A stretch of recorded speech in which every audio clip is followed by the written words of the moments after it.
Martang yang mahita debata amanami nama bangsa di benua Gijang puji-pujian do tamulia teoma di sebuah orang itu ho alasi do dengan ibasam terbaik kami marpu di bagas joromon ima lau marpasion pasu-pasu mahami dan mersada-sada asa utadahami minggu sengsara nau ditongos Tuhan bikin nami mahatap satu kenai Tuhan pasu-pasu ma apesomna pasahat tosa asa tikos hakami di masahat pasu-pasu masudi ruasmu asa dung dibagi kami hatami sonak kami sudah ribu-ribuan di bagasan murungan menghiti-hiti Tuhan Yesus Kristus martangnya kami Tuhan amin. Jamita dihita perungin paskaon ima nanyanet siang almanak KBP di Bormino di Pangkapus Sapulusia ayat sada pada samu majo au majaha di bahasa Indonesia Wahyu 19 ayat 1. Kemudian daripada itu aku mendengar seperti suara yang nyaring dari himpunan besar orang banyak di surga. Katanya, haleluya, keselamatan dan kemuliaan dan kekuasaan adalah pada Allah kita. Sampai sedemikian jauh firman Tuhan bagi kita. Saudara kasih Tuhan, kalau kita bertanya saat ini, menurut asu kudo kita garuk bersada-sada bormino, buah sama pola ikon merpasyok kita sebelum saat tu Jumat Agung hari hormati di Tuhan Yesus Kristus. Menurut saya, mengapa? Karena kita mencoba tahu jido dan hoen cerita pasion bagaimana Tuhan Yesus menderita sehingga kita sampai diperdamaikan dengan Allah. Jadi dan hoen cerita nyata begini alai hakiki daripada peringatan adalah bagaimana kita turut serta dalam peristiwa itu. Jadi mari kita berimajinasi sejenak pada saat minggu sengsara itu kita ikut di sana. Bukan kata orang tapi kita sebagai pelaku. Itu yang saya pahami mengapa orang juga berulang tahun. Ada banyak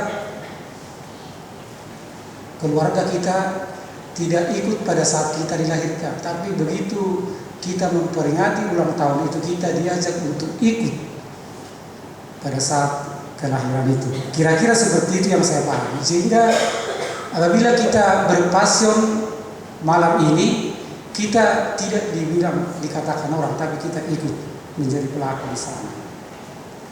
Saudara kasih Tuhan, nas kita dikatakan tadi, aku mendengar seperti suara yang nyaring dari himpunan besar orang banyak di surga.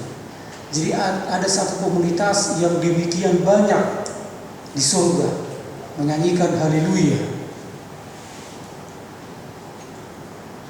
Saudara kasih Tuhan, tujuan kita sebagai orang percaya adalah kelak masuk surga. Itu tujuan kita sebetulnya. HKBP mengatakan surgui sambulut tadi. Surga itu adalah tujuan kita. Oleh sebab itu saudara kasih Tuhan, apabila itu memang tujuan kita, tentu segala aktivitas kita harus mengarah ke sana. Kalau tidak, ya perlu dipertanyakan. Saudara kasih Tuhan, HKBP ini unik. Kalau HKBP ditanya, ya HKBP ruasnya, molo makatai tusugo itu sona aronggo penolakan. Ada penolakan dalam jiwanya. Bakullo halak batak KGBP mulu manarikoti surugu. Apalagi bolo disuku mulu mati ho tudiru. Kalau saudara meninggal dipanggil oleh Tuhan, kemanakah engkau? HKBP jarang yang saya tahu. Yang saya tahu tentu mungkin Amang Inang beda dengan yang saya tahu. Tapi yang saya tahu tidak ada spontanitas dari HKBP mengatakan kalau saya meninggal nanti dipanggil oleh Tuhan, saya akan masuk surga. Naba dua hon bakol halak batak HKBP mengkatai badia kudus. Ayat karena badia dulu sida dan anggwal. Mereka semua itu orang kudus, tapi saya tidak. Padahal, saudara kasih Tuhan, setiap hari Minggu kita senantiasa mengaku iman percaya kita. Au persia di perbadia, jaladuk sada huria nabadia, huria atau panera Kristen akan nabadia. Jadi setiap minggu kita mengumandangkan itu. Nabadia dua, nabadia dua hurio. Alai berisukun nabadia dua orangna berpikir dulu. Padahal tadi setiap minggu itu disuarakan. Saudara kasih Tuhan, berbicara tentang surga tadi sesuai dengan nas kita, ada banyak manusia bertanya orang memuji Tuhan, haleluya. Mengapa itu terjadi? Tentu kan bukan kata orang, itu kata firman Tuhan. Yohanes 3:16. Karena begitu besar kasih Allah akan dunia ini, sehingga setiap orang yang percaya kepada Yesus memperoleh hidup yang kekal. Jadi Tuhan Yesus mengatakan, jadi Yohanes 1 ayat 2, di rumah Bapa banyak tempat. Kalau tidak demikian, aku akan mengatakan kepadamu, aku pergi ke sana untuk menyediakan tempat bagi kamu. Jadi hamba kandungan, saudara kasih Tuhan, Yesus sendiri yang mengatakan bahwa setiap orang percaya kepada Kristus, dia akan masuk surga. Jadi kenapa kita sungkan-sungkan mengatakan mulu mati hutu diru, kita akan dengan lantang berkata itu surga. Saudara kasih Tuhan, ada kisah di HKBP, bukan HKBP di sini. Ini kisah nyata, bukan saya rekayasa, ini saya dengar sendiri. Seorang luas berkata, apa mungkin Tuhan bisa mengatur begitu banyak orang di surga dengan sendirian? Lebih pula katanya, dia juga kawan ini suka banyak Alkitab, baca Alkitab. Lagi pula katanya, Tuhan sudah menentukan orang yang masuk ke surga kelak, yaitu 144.000 orang. Dari 12 suku Israel, kalau dikali 12.000, yaitu 144.000. Wahyu 7:4. Jadi kata kawan ini, hanya 144.000 orang yang masuk surga. Tetapi sudah kasih Tuhan, begitu masuk ke ayat 9, mata rohaninya kayak seperti ditutup. Apa kata ayat 9? Kemudian daripada itu aku melihat sesungguhnya suatu kumpulan besar orang banyak yang tidak dapat terhitung banyaknya dari segala bangsa dan suku. Jadi di surga tadi yang 144.000 itu yang kata dia, tanpa melanjutkan ke ayat 9, sekalipun itu dibaca tapi tidak pernah dia baca, ada jumlah besar yang tidak terhitung banyaknya. Saudara kasih Tuhan, itulah sebetulnya yang mau saya bagikan bagi kita semua tentang surga, karena itulah tujuan kita. Oleh sebab itu saya ulangi, seluruh aktivitas kita harus mengarah ke sana, sehingga dia tertata, dan sekalipun kita dipengaruhi oleh dunia ini, kita selalu back to basic, bahwa tujuan kita adalah surga. Passion kita memperingati dan kita ikut di sana karya Yesus dari mulai masuk ke Yerusalem. Ya, ada dua nanti napak tilas yang mau kami sampaikan. Ini yang pertama, memperingati karya Yesus dari mulai masuk ke Yerusalem, tentu sampai ke salib di Golgota. Itulah passion. Apa yang terjadi di sana itu diceritakan tadi, dan sebagian dari itu sudah dibacakan oleh Amang Sintua Ricardo Simanjuntak tadi dalam agenda. Begitu banyak kejadian sengsara yang dialami Yesus, hanya satu tujuan.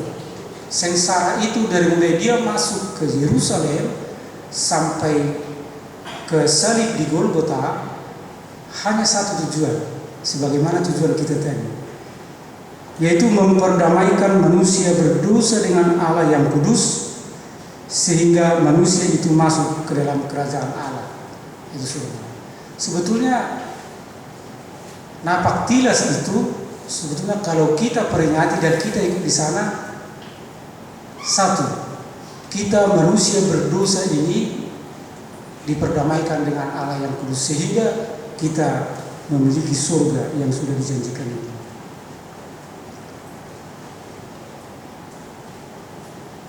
Saudara kasih Tuhan, satu tadi saya katakan bahwa ada seorang luas, mana mungkin dia terpare suri bata mulu gudang masuk ke surga. Di satu sisi ada seorang pendeta ditanya, apa pendeta nami? Moro mati jol matu surguru, dang binoto botoi surgui, hebuat din, apa suku-suku sederidu. Seorang pendeta HKBP menjawab pertanyaan luasnya seperti itu. Dang binoto botoi surgui. Hamu akan dengar molol sinuk kita saudara. Puasa roh harus diruas sama nakarido, harus di sahal pedida. Alai hulahi dan dihadapi serpong kan. Puasa roh harus nasida semuni. Molo tasulik kita uji terjahat bibeli surgui hawa kadungan, kan itu bagian daripada rohani. Jadi ada dua hal nak keningali, satu orang awam, yang lain yang satu lagi bukan orang awam. Itu bagian dari pendeta dan sintua dan yang lain. Nama tohona. Sering surga itu yang memang rohani selalu disikapi dengan kacamata duniawi, kedagingan. Ayalani hadagingon naruha makanman na lemah, kan lemah.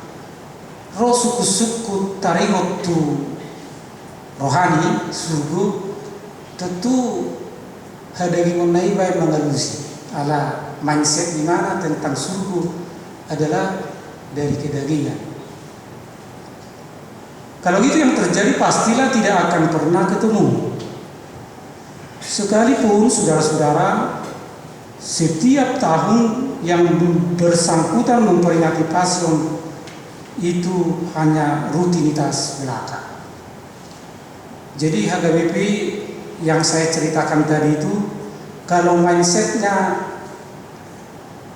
menjawab atas pertanyaan surga yang rohani dari kacamata duniawi, dia tidak akan pernah paham tentang tujuannya. Dan ketika dia menghadiri Pasion setiap tahun, itu adalah hanya rutinitas belaka. Saudara kasih Tuhan, salah satu prosesi Pasion adalah ketika peristiwa Getsemani. Tadi sudah dibacakan, hatiku sangat sedih seperti mau mati rasanya, kata Tuhan Yesus. Tinggallah di sini dan berjaga-jagalah. Yesus berdoa, ya Bapakku, jikalau sekiranya mungkin, biarlah cawan ini lalu daripadaku. Tetapi janganlah seperti yang kukehendaki, melainkan seperti yang Engkau kehendaki. Tapi para murid tidak sanggup berjaga dan mereka tertidur, dan Yesus berkata, roh memang penurut, tetapi daging lemah. Matius 26, 38, 41. Jadi saudara kasih Tuhan, pada bagian dari pasien ini yang di Getsemani, Tuhan Yesus sudah mengingatkan kita yang ikut pada saat itu bahwa roh memang penurut tetapi daging lemah.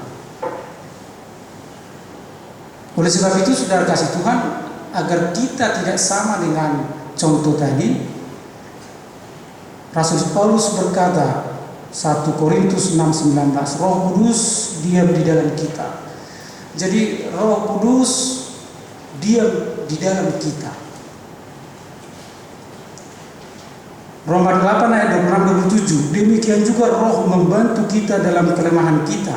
Nah, kelemahan tadi kan, daging memang lemah, tetapi Roh penurut, tetapi Roh Kudus berdoa untuk kita kepada Allah, dan Allah mengetahui maksud Roh itu sesuai dengan kehendak Allah. Jadi kamu akan dengan molo sai holan hadagi monodo tapa tujuru mana rimoti surgu dan dong guna alani kita sudah diberikan Roh Kudus dalam hati kita. Dan roh itu katanya berdoa kepada Tuhan, mengucapkan keluhan-keluhan kita yang tak terucapkan. Apa itu keluhan-keluhan itu? Yaitu kelemahan itu tadi. Adakah kita waktu lemah dalam rangka tujuan kita tadi? Roh kita bersama-sama dengan Roh Kudus itu berdoa kepada Allah untuk mengucapkan keluhan-keluhan kelemahan kita itu. Pastilah Allah katanya mendengar dari dua Roh Kudus itu. Saudara kasih Tuhan, mari kita condongkan hati kita yang lemah itu kepada Roh yang menjadi kekuatan kita sehingga kita dapat memahami surga yang rohani itu. Jadi mari kita senantiasa mencondongkan hati kita, daging kita yang lemah ini kepada Roh yang senantiasa menguatkan kita, sehingga kita mampu menerjemahkan aktivitas sehari-hari kita dalam kehidupan ini ke tujuan itu. Saudara kasih Tuhan, sekarang kita memperingati Paskah. Dengan terlebih dahulu kita imani bahwa semua itu bisa terjadi hanya satu hal, bahwa Yesus memperdamaikan kita dengan Allah dan kita ditempatkan di surga yang mulia itu. Kalau tidak, setiap kali kita memperingatinya hanya rutinitas belaka tanpa makna. Yang kedua, prosesi Paskah adalah peristiwa Minggu Palmarum, hari Minggu yang lalu, Markus 11 ayat 1-11. Kita tahu di situ dikatakan Yesus dielukan di Yerusalem. Yesus naik ke atas keledai. Orang-orang yang berjalan di depan mereka yang mengikuti dari belakang berseru Hosana, diberkatilah dia yang datang dalam nama Tuhan. Ketika Yesus masuk ke Yerusalem, inilah satu tanda bagi dia bahwa awal dari penderitaan itu sudah dibuka. Karena dari situlah kata Tuhan Yesus, anak manusia harus mati di Yerusalem. Masuk dia ke sana, naik di atas keledai, dan semua yang menyambut dia bersorak-sorai dengan mare-mare Minggu Palmarum. Hosana, Hosana, diberkatilah dia yang datang dalam nama Tuhan. Tapi saudara kasih Tuhan, apa yang terjadi? Mereka menganggap kedatangan Mesias dalam kehidupan mereka sebagai pribadi, keluarga dan negara adalah Mesias yang membebaskan mereka dari pemerintahan Romawi. Mereka berpikir bahwa Mesias yang akan datang itu akan menjadi membuat suatu negara besar, negara Israel yang jaya. Tetapi apa yang terjadi itu di luar dugaan mereka. Di luar dugaan mereka. Nah, dua hal ini. Keledai tadi yang di atasnya ada Tuhan Yesus itu saya analogikan dengan pendeta, sintua, dan seluruh pelayan penuh waktu, sintua, para lalu masuk martohona. Ada banyak pendeta yang berkhotbah, parjamita, namar jamita, dakola perdita, sudi akan namar tohona. Ada banyak kita lihat di luar sana. Kalau dia berkhotbah dan dia dielu-elukan, dia menganggap bahwa yang dielu-elukan itu adalah dia, keledainya. Dia, keledai ini, tidak menganggap bahwa yang dielu-elukan itu adalah Yesus yang di atas keledai itu. Ita bulu jami taki, ini tabur berjami tanai, alaya harus jami tanai dan bulu batora. Ada banyak pengkhotbah seperti itu. Sayalah yang dielu-elukan itu. Dia lupa bahwa yang dielu-elukan adalah Yesus yang di atasnya. Itu satu. Yang kedua, ruas. Orang yang terhampar di depan itu, di belakangnya yang mengeluh-elukan Yesus itu, Hosana, Hosana, diberkatilah dia yang datang dalam nama Tuhan. Karena harapan mereka tidak seperti dalam konsep berpikir mereka tentang negara Israel Raya, Israel Jaya, mereka langsung berbalik. Apa kata mereka? Salibkan dia, salibkan dia. Saudara kasih Tuhan, pada saat inilah Yesus memulihkan mereka, memulihkan kita. Di saat keberdosaan kita, di saat pendeta tadi, pengkhotbah tadi yang demikian dielu-elukan, di saat para ruas yang mengatakan salibkan dia, disitulah Yesus memperdamaikan kita dengan Allah. Bukan ketika kita bertobat, tetapi di saat kita berdosa, disitulah Yesus memperdamaikan kita dengan Allah. Sehingga apa? Barang siapa yang percaya kepada Yesus, dia akan beroleh hidup yang kekal.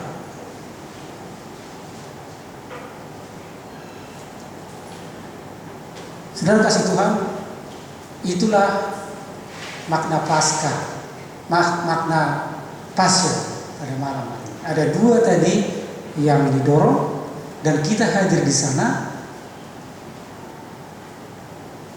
sehingga kita beruntung pada saat ini. Begitu kita, imajinasi kita sekarang hidup dalam realitas sekarang, kita berbangga hati. Karena tidak seperti mereka yang dulu kita yang sengaja dirayakan dalam Paskah. Ada Petrus di sana, ada banyak figur di sana. Kita ikut di sana, tetapi pada kondisi sekarang, tujuan itu sudah kita pahami. Ada banyak orang tidak paham tentang tujuan itu dulu, tetapi kita sudah paham tentang tujuan itu. Oleh sebab itu, kita akan senantiasa condong kepada Roh yang menguatkan kita. Kita ditanya, mau mati ho tu dia do, tu suruh. Naga dia do ini, alanisi, Yesus di bagasan debata karena Yesus di dalam Allah. Oleh sebab itu, sudah kasih Tuhan, selamat berpasion. Tentu saya akan katakan dari sini sampai jumpa di surga. Saya undang kita yang hadir di sini bersalam-salaman kiri kanannya dan ucapkanlah Sampai jumpa di surga. Silakan saudara-saudara.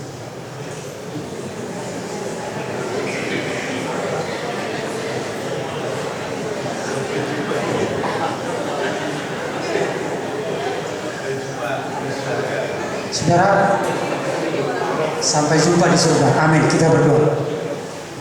Bapa kami yang di surga, terima kasih atas firman yang sudah disampaikan. Terpujilah Engkau ya Allah yang senantiasa menguatkan kami di tengah kelemahan. Ajar kami untuk senantiasa mempergunakan kekuatan yang Kau murahkan itu bagi kami, yaitu Roh Kudus yang Kau taruh dalam hati kami. Sehingga ketika cerita tentang surga yang rohani itu berkumandang di dalam kehidupan keseharian kami, kami dapat mengerti karena Roh itu yang menerjemahkan itu dalam kehidupan kami. Kami tidak akan pernah dapat mengerti itu kalau kami senantiasa menggunakan kedagingan kami yang lemah. Terpujilah Engkau ya Allah Bapa, dalam nama Tuhan Yesus kami berdoa. Amin.